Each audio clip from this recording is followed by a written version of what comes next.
হাসিনার মতো মোদির পৃথিবীও ছোট হয়ে আসছে। সামনে কি অপেক্ষা করছে?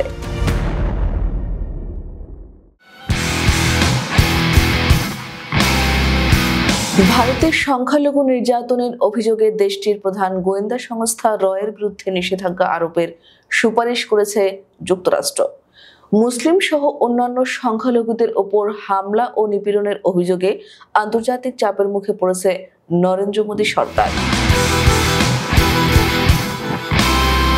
গণমাধ্যম সূত্রে জানা গেছে, দীর্ঘদিন ধরে ভারতীয় গোয়েন্দা সংস্থা রয়ের বিরুদ্ধে দেশি বিদেশি বিভিন্ন অভিযোগ রয়েছে।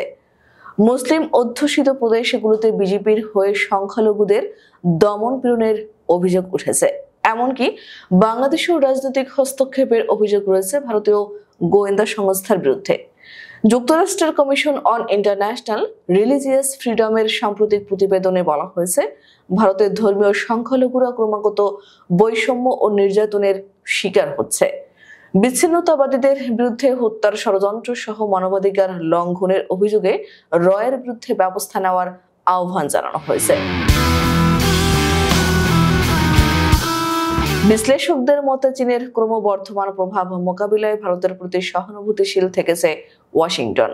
তবে এবার মানবাধিকার লঙ্ঘনের বিষয়টি গুরুত্ব পাচ্ছে।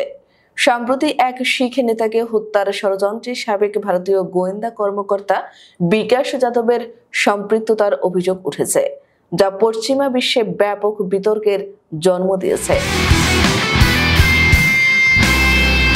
কমিশনের প্রতিবেদনে বলা হয়েছে, প্রধানমন্ত্রী নরেন্দ্র মোদী ও তার দল বিজেপি সংখ্যালঘুদের বিরুদ্ধে উস্কানিমূলক বক্তব্য দিয়ে নির্বাচনী প্রচার চালিয়েছে। গত বছর মোদী মুসলিমদের অনুপ্রবেশকারী আখ্যা দিয়ে তাদের অধিক হারে সন্তান গ্রহণের বিষয়ে মন্তব্য করেন, যা ব্যাপক সমালোচনার জন্ম দেয়। বিশ্লেষকরা মনে করছেন, যদি রয়ের বিরুদ্ধে নিষেধাজ্ঞা কার্যকর হয় তাহলে মোদী সরকার অভ্যন্তরীণ ও আন্তর্জাতিকভাবে আরো চাপের মুখে পড়বে। এদিকে মোদীর হাসিনা প্রীতির কারণে বাংলাদেশের মানুষ ক্ষুব্ধ। জুলাইয়ে ছাত্র জনতার গণ আন্দোলনের মুখে শেখ হাসিনা গত 5 আগস্ট ভারতে পালিয়ে যায়। এরপর মোদীর সঙ্গে যুক্ত হয়ে বাংলাদেশে বিশৃঙ্খলা সৃষ্টি করতে একের পর এক ষড়যন্ত্র করতে থাকে শেখ হাসিনা। এখনো ষড়যন্ত্রে লিপ্ত রয়েছে ফ্যাসিস্ট শেখ হাসিনা।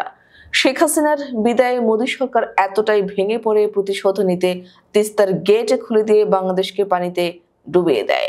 এতে ব্যাপক ক্ষতি হয়েছে বাংলাদেশের। ক্ষুব্ধ হয়ে বাংলাদেশের ভিসা বন্ধ করে দেয়, কিন্তু এতে গণেশ উল্টে গেছে। নিজের পাতা ফাঁদে নিজেই ধরা খেয়ে যায় মোদী। ভারত ভিসা বন্ধ করার সাথে সাথে ডক্টর মোহাম্মদ ইউনূস সরকার ভিসার ব্যবস্থা করেছে। এতে বিপদে পড়েছে ভারত, কেননা ভারতের অধিকাংশ হাসপাতালে বাংলাদেশ রোগী ভরপুর থাকতো। অনেকে বাংলাদেশি ভারতে চিকিৎসা করত, কিন্তু মোদীর এই সিদ্ধান্তের পর বিপদে পড়েছে ভারতের ব্যবসায়ীরা। হাসপাতালগুলো হাহাকার করছে, আর এতে করে নিজ দেশেই তোপের মুখে পড়েছে নরেন্দ্র মোদী সরকার। মোদীর কর্মকাণ্ডে বিরক্ত ভারতবাসী। ফলে আগামী নির্বাচনে মোদীর ভাগ্য সহায় হবে না বলে মনে করছেন বিশ্লেষকরা। এদিকে বন্ধু ডোনাল্ড ট্রাম্প মুখ ফিরিয়ে নেননি, বরং চাপে রেখেছেন। এমনও দেখা গেছে ভারতীয়দের হাত পা ও ডান্ডা বেরি পরিয়ে দেশে ফেরত পাঠিয়েছে।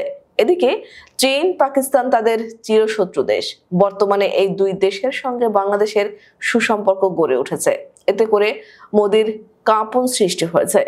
বর্তমানে মোদীর চারপাশে কোনো প্রতিবেশী বন্ধু নেই, নিজ দেশেও গুরুত্ব কমতে শুরু করেছে। এমন পরিস্থিতিতে মোদী সরকার কি করবেন?